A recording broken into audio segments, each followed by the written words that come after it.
वरना गोरेलाल से कहकर तेरी हड्डी तोड़वा दूं। जबरदस्ती करेंगे, देखो कौन तुमको बचाने वाला आता है। कदे जबरदस्ती ते कर दे। हाँ, जबरदस्ती कर दे। अरे तोड़ ही जाओ तो। अरे बटवा आता पकड़ तो हम करी रे। उठाओ दही पकड़ तो करी करी निकरी नहीं आई। हाँ नमन बे, नमन बे। हाँ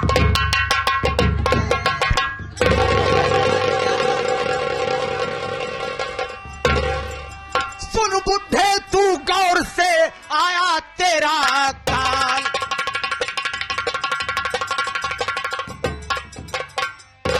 सुन बुद्धे तू गौर से आया तेरा काल, वरना एक झापड़ में कर दूं तेरे मुंह को लाल।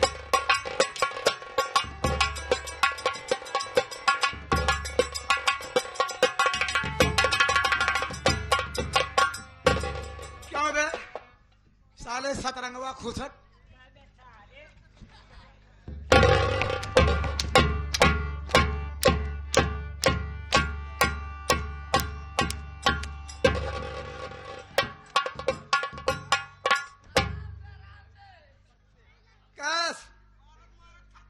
यही तरह मारा था का है, चाहे यहाँ मारा। आप कौन यही? अबे सताया है तू इसे, मैं तुझे सताऊं।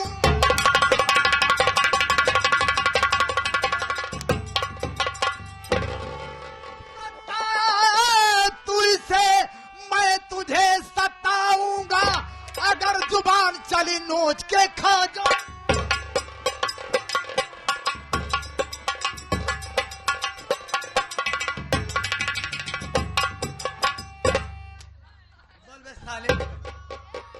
हरामखोर मरने के किनारे आ गया है, हैं? वो लड़की क्या छेड़ रहा था?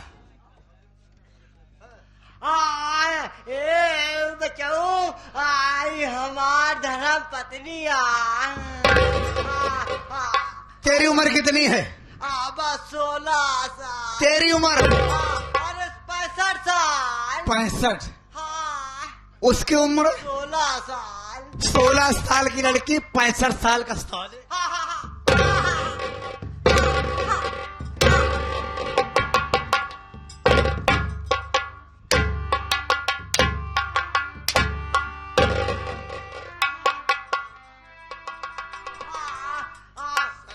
बना रहा है, अबे मर जाएगा।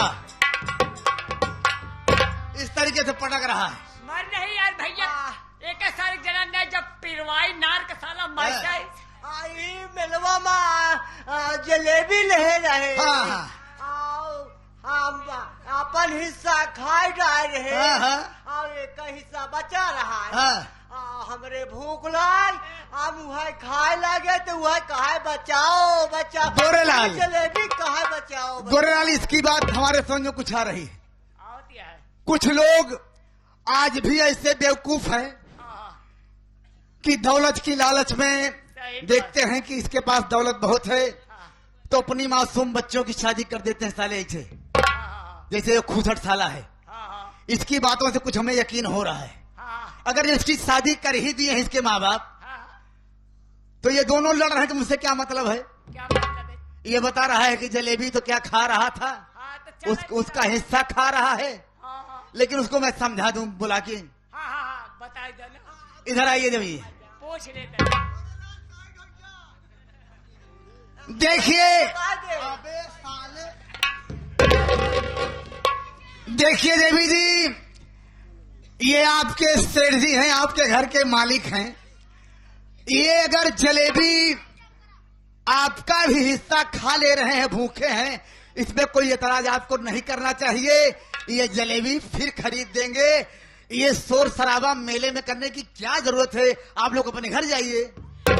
ये आप क्या कह? अरे मिसकाल मारा तारू किस दे बुका हो, मिसकाल मारा तारू। अबे मैं समझा रहा हूं तो बीच में साला मिसकाल मार रहा है, किस देबू का हो। ये सब जाके अपने घर पे करना। हाँ ये आप क्या कह रहे हैं जी? इससे मेरा कोई रिश्ता नहीं है। क्या? अगर इसके साथ मेरी शादी हुई होती तो मेरे मांगों में सिंदूर हो, होता। मैं उधर गौर नहीं किया। मैं सच कह रही हूँ। मैं आपके मांग की तरफ गौर नहीं किया। यकीनन साला ये बहुत बदतमीज है। बगल हो जाइए आप। क्यों बे? यहाँ से सीधी तरीके से जाएगा कि तेरा हाथ पांव तोड़ के 3 पहिया गाड़ी मंगाऊं? कैसे जाएगा? हाँ हाँ हाँ गलती मान लेंगे। जाएगा। हाँ, गलती। भाग यहाँ से, भाग साले यहाँ से। ऐसे साले बदतमीज हैं। इसे अपनी उम्र का ख्याल नहीं है। कब्र में पांव लटकाए है, शादी करने चला है। बदतमीज कहीं का। खैर छोड़ो देवी जी, अब वो नालायक बुढ़ा चला गया है। अब आप अपने घर जा सकती हैं। जाओ, इन्हें कुछ दूर तक छोड़ के आओ। जाओ, जाइए आप अबे साले, मुझे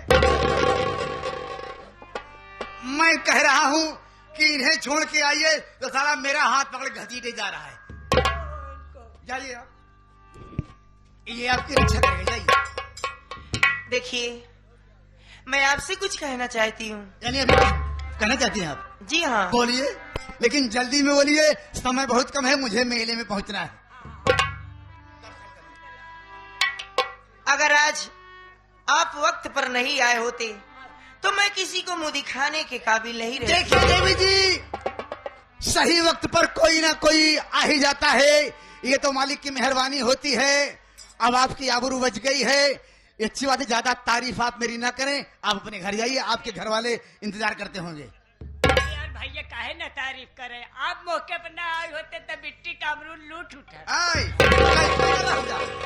अमरूद लूट है मिट्टी का। आबरू की बात नहीं कर रहा है, अमरूद बता रहा है। सुनिए। अच्छा ठीक है, बोलिए जल्दी में। मेरी लाज आपने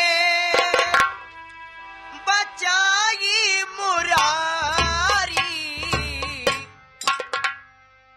बनो तुम कन्हैया में राधा तुम्हारी।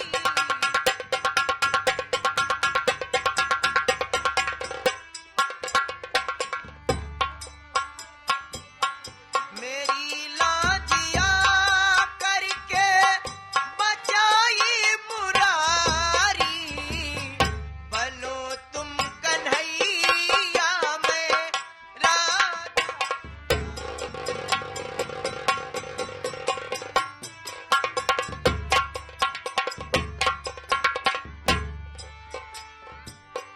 मेरी लाजिया करके बचाई मुरारी,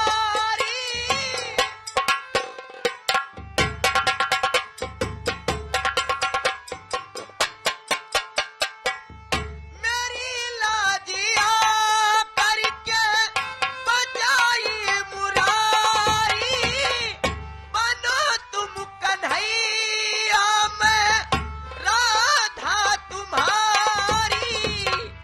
नहीं जाऊंगी छोड़ कहीं आपको मैं, नहीं जाऊंगी छोड़ कहीं आपको मैं, रहूंगी सदा मैं।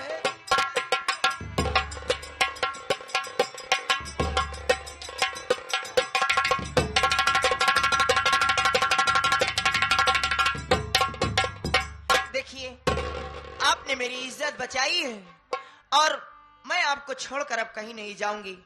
मैं आपके साथ ही रहूंगी और मैं आपके बगैर एक पल भी अब नहीं रह पाऊंगी। सबसे पहले देवी जी ये बताइए कि आपका नाम क्या है? मेरा नाम सीमा है सीमा। और मैं भागीपुर की रहने वाली हूँ। मेरे बड़े भैया का नाम जमींदार बाबू शेखर सिंह है। यानी कि आप एक जमींदार की बहन बेटी हैं, एक जमींदार के घर की हैं, एक जमींदार के घर की इज्जत और शान है। लेकिन सीमा जी, इसका मतलब ये नहीं होता है कि कोई आपकी सुरक्षा कर दे तो आप उसके साथ इस तरीके से पेश आए, उससे आप शादी करने के लिए उतावली हो जाएं, आपकी शादी हो जाएगी, आपके परिवार में आपके बड़े बुजुर्ग होंगे, कहीं ना कहीं देख करके आपकी शादी कर देंगे। मेरी बात सुनो।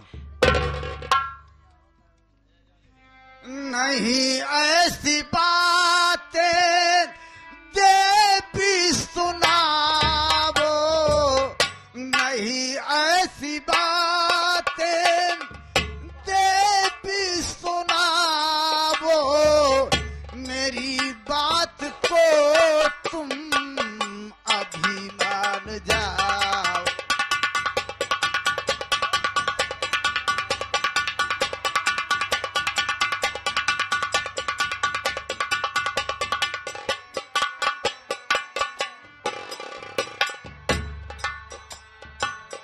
मेरी बात को तुम अभी मान जाओ, मेरी बात को तुम।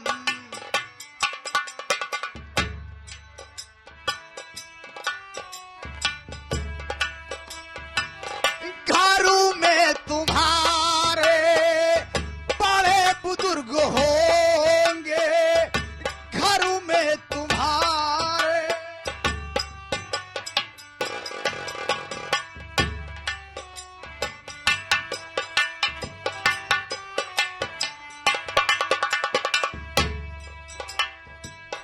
घरों में तुम्हारे बड़े बुजुर्ग होंगे, कहीं पर करेंगे तुम्हारी सगाई, कहीं पर करेंगे तुम्हारी सगाई।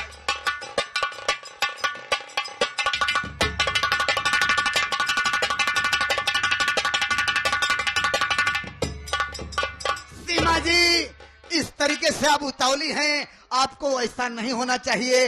आप अपने घर जाइए, आपके परिवार के लोग मान सम्मान से आपकी शादी करेंगे और बड़े ही बाखुशी आपको विदा कर देंगे। क्यों ऐसी बात कर रही हैं? देखिए जी, मैं अपने भैया को जानती हूँ, मेरी खुशी के लिए मेरे भैया कुछ भी कर सकते हैं, और आप मेरे बड़े भैया को नहीं जानते। जो चीज मुझे पसंद हो आ जाती है, मेरे बड़े भैया मुझे ला कर दे देते हैं, और मैं जानती हूँ कि अगर ये बात मैं अपने भैया से बताऊंगी तो बहुत खुश होंगे।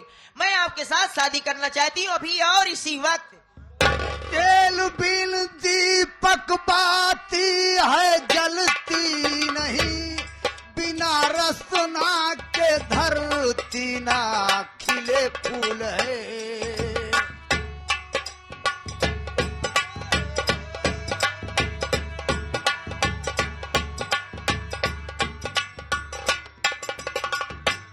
साज बजता नहीं जिसका टूटा तार हो, साज बजता नहीं जिसका टूटा तार हो, जान कर रही तुम बड़ी भूल हो। साज बजता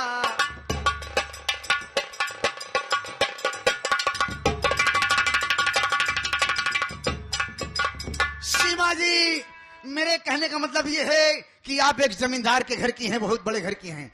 मैं गरीब इंसान हूँ, हमारा आपका तालमेल नहीं होगा, इसीलिए मैं आपको समझा रहा हूँ। बाकी आपकी मर्जी। हाँ, ऐसा चाहें। मैं कुछ नहीं जानती, अभी तक आप मेरा प्यार देख रहे हैं, शायद आप अभी मेरा गुस्सा नहीं देखे हैं। गोरेलाल, मेरे पास आओ यार। अब मैं फंस गया, इसलिए कि आजकल की लड़कियों में ये आदत होती है, अगर उनकी बात से इनकार कर दिया जाए, उनकी बात ना मानी जाए, तो वो अनर्गल काम करती हैं। सही है। अनर्गल काम करती हैं, यहाँ तक कि ये बताती हैं कि मैं अपनी हत्या कर लूंगी, खुदकुशी कर लूंगी, जान दे दूंगी। अगर ऐसा इसने किया कुछ तो मैं फंस जाऊंगा। इसलिए मेरी भलाई इसी में है कि इसकी बात मान लिया। अच्छी बात है। सीमा जी और करीब आइए। क्या है? यकीनन आप ये जवानी के जोश में ये बात कर रही हैं या कि मुझसे सचमुच में प्यार करती हैं, आपको प्यार हो गया है? मैं सच कह रही हूँ। मैं आपसे वादा करती हूँ कि आपको कभी नहीं छोड़ूंगी और आपका साथ कभी नहीं छोड़ूंगी, चाहे मेरी जान क्यों न चली जाए। आओ सीने से लग जाओ सीमा मेरे, मांग तेरी सितारों से सजाऊंगा मैं।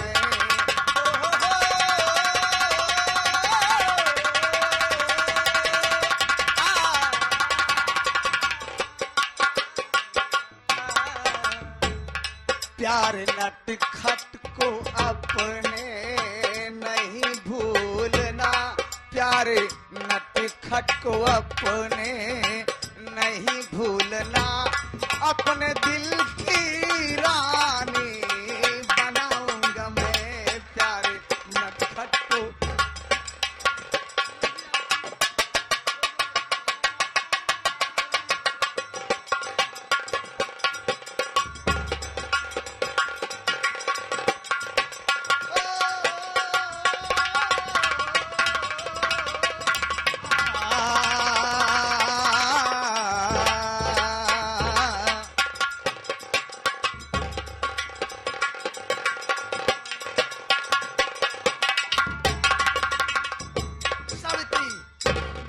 कुछ और कहने को दिल कर रहा है, उसके बाद जो कहोगी मैं वही करूंगा। लेकिन सबसे पहले आप ये बताइए, मैं आपसे प्यार तो कर ली, हाँ। लेकिन आपका नाम क्या है? नहीं बताऊंगा। अरे अरे रुक जाइए ना, बतलाइए ना। ये तो आपको पहले मालूम करना था मैं कौन हूँ, किस जात का हूँ। क्यों भाई, गरीब हूँ कि अमीर हूँ, ये तो आपको पहले मालूम करना था। अब तो प्यार हो गया है। आ? मुझे गरीब और अमीर से नहीं पड़ी है, हमें प्यार हो गया। बस मैं आपको जानती हूँ, लेकिन मैं ये जानना चाहती हूँ कि मैं ये गोरेलाल से बता देना चाहती हूँ कि मेरे भैया को खबर पहुंचा दे। गोरेलाल, मेरे बड़े भैया, मैं तुम्हारे साथ चल रही हूँ, मेरे बड़े बड़े भैया किस तरह आएंगे आपके पास? सीमा जी घबराओ नहीं, मैं कहीं सऊदिया से नहीं आया हूँ, यही आपके बगल में मेरा भी घर है। मैं रामगढ़ का रहने वाला हूँ, मेरा नाम रतन है। मेरे परिवार में एक हमारे बड़े भैया हैं जिनका नाम श्रीमान मोहन है, एक भाईजान और हैं कौम के मुसलमान मनहन अली पठान भाईजान। हम तीनों भाई साथ में रहते हैं, यही हमारा परिवार का, हमारे परिवार का परिचय। सीमा जी मेरी बात सुनिए, अदा पर नाज पर हर आदमी कुर्बान होता है, अदा पर नाज पर हर आदमी कुर्बान होता है, जो अच्छी चीज होती है उधर ही ध्यान होता है। लहराई हुई जुल्फे गिरागीर तो देखो, दिल क्यों न गिरफ्तार हो जंजीर तो देखो, फिर शौक से दीवाना कह लेना मुझे लोगों, पहले मेरे सीमा की तस्वीर तो देखो। हाँ, ये आगे हमारे बड़े भाई वकील बग्घी वाले। हाँ। तुमसे प्यार करता हूँ, तुमसे प्यार करता हूँ, पर तुझी पे मरता हूँ, तेरे बिन अकेले रह न पाऊंगा मेरी जान, मैं मर जाऊंगा मेरी जान। तुझसे प्यार करती हूँ, दिल तुझी पे मरती हूँ।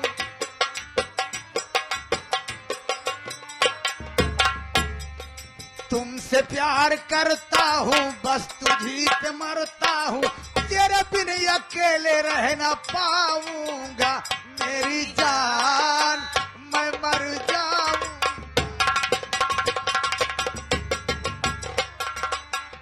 मेरी जान मैं मरी जाऊंगी।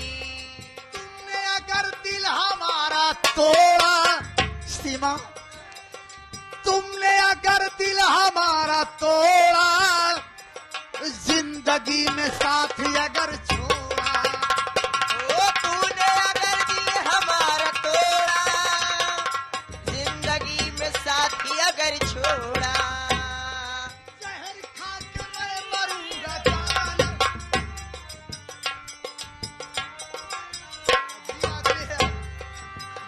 तुझे के मैं मरूंगी जानम, जहर खा के मैं मरूंगा जानम, रिश्ता अगर घर किसी भोली भाली सूरत है। आए हाय बहुत अच्छी हसीना, क्या बात है?